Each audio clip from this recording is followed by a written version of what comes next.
Hi everyone, আসসালামু আলাইকুম। কেমন আছেন আপনারা সবাই? আশা করছি আপনারা সবাই ভালো আছেন। আলহামদুলিল্লাহ আমরা অনেক ভালো আছি। আজকে আপনাদের সাথে কিভাবে আমরা চিংড়ি ভুনা করে খেয়েছি সেটাই শেয়ার করব। অবশ্যই ভাববেন না রেসিপি শেয়ার করছি। আমরা যেভাবে রান্না করে খেয়েছি শুধুমাত্র সেটাই দেখাচ্ছি।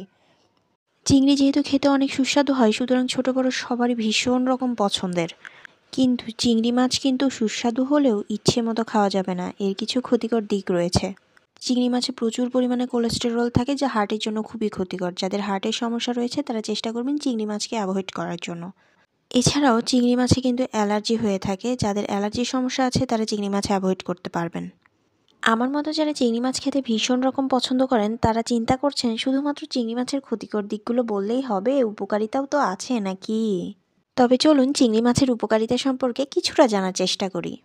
চিংড়ি মাছ যেহেতু হাই প্রোটিন সমৃদ্ধ খাবার, সুতরাং চিংড়ি মাছ শরীরে পেশি গঠনে সহযোগিতা করে। এছাড়াও চিংড়ি মাছে রয়েছে জিঙ্ক, যা শরীরের রোগ প্রতিরোধ ক্ষমতা বাড়াতে সাহায্য করে। চিংড়ি মাছে কিন্তু সেলেনিয়ামও রয়েছে, যা ক্যান্সারের কোষ প্রতিরোধ করতে সহযোগিতা করে। যাদের আল্লাহর রহমতে হার্টের কোনো সমস্যা নেই তারা 2-1টা চিংড়ি মাছ খেতেই পারেন আমার মতো, কারণ চিংড়ি মাছে রয়েছে ওমেগা 3 ফ্যাটি অ্যাসিড, যা হৃদযন্ত্র সুস্থ রাখতে সহযোগিতা করে।